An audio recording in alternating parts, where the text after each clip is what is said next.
नमस्कार, आप सभी का स्वागत है टू द पॉइंट में। अगर आप मेरे चैनल पे नए हैं तो प्लीज़ चैनल को सब्सक्राइब कर दें ताकि आपको डेली अपडेट मिलता रहे। तो आज हम टू द पॉइंट में बात करेंगे धन विधेयक से संबंधित जो हमारे संविधान में अनुच्छेद 110 के तहत धन विधेयक का परिभाषा दिया गया है। धन विधेयक के बारे में हम आज बात करेंगे और जानेंगे। तो धन विधेयक अ, संसद में प्रस्तुत होने वाले विधेयकों की 4 श्रेणियों में से धन विधेयक जो है वह एक है। संविधान का अनुच्छेद 110 में धन विधेयक की परिभाषा दी गई है।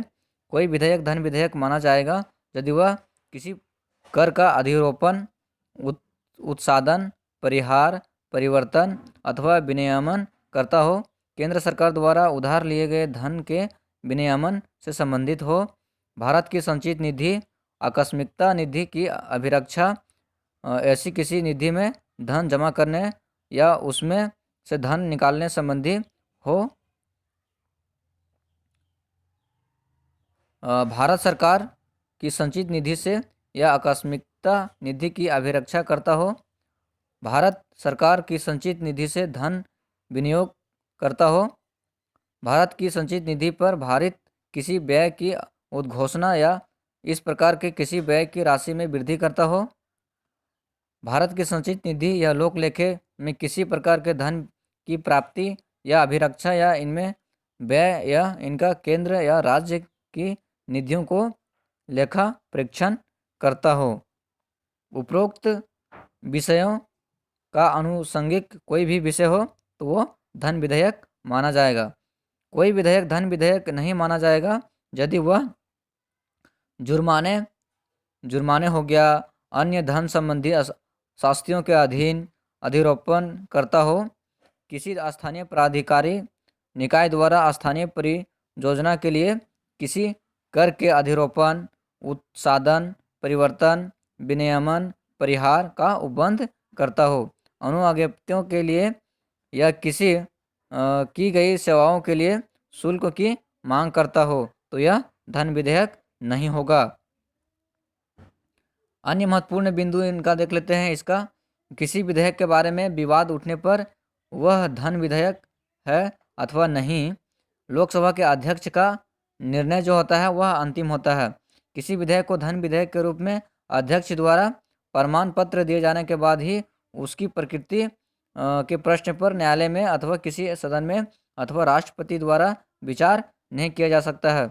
धन विधेयक केवल लोकसभा में प्रस्तुत किया जा सकता है। धन विधेयक को सरकारी विधेयक माना जाता है तथा इसके केवल मंत्री द्वारा ही धन विधेयक को प्रस्तुत किया जाता है। धन विधेयक को पारित करने की प्रक्रिया जो है उसको देखते हैं। संविधान में अनुच्छेद 110 संसद द्वारा धन विधेयक को पारित करने संबंधी एक विशेष प्रक्रिया निहित है तथा उसे पारित करने के लिए अनुच्छेद 109 का जो है 109 के तहत विशेष प्रक्रिया का प्रावधान किया गया है। लोकसभा में पारित होने वाली उपरांत उसे राज्यसभा के विचारार्थ भेजा जाता है। 14 दिनों के अंदर उसे स्वीकृति देनी होती है राज्यसभा को, अन्यथा इसे राज्यसभा द्वारा पारित माना जाता है। लोकसभा के लिए यह आवश्यक नहीं है कि वह राज्यसभा के सिफारिशों को माने। यदि लोकसभा किसी प्रकार की सिफारिश को मान लेती है तो फिर इस विधेयक को सदनों द्वारा संयुक्त रूप से पारित माना जाता है। यदि लोकसभा कोई सिफारिश नहीं मानती है तो इसे मूल रूप से दोनों सदनों द्वारा पारित समझा जाता है, पारित माना जाता है। धन विधेयक के संबंध में राज्यसभा के पास क्या शक्तियां हैं? धन विधेयक के संबंध में राज्यसभा की शक्तियां सीमित हैं और राज्यसभा के पास इसके संबंध में प्रतिबंधित शक्तियां हैं। धन विधेयक को अस्वीकृत या संशोधित नहीं किया जा सकता है। राज्यसभा केवल सिफारिश कर सकती है। धन विधेयक के संबंध में राष्ट्रपति की क्या भूमिका है?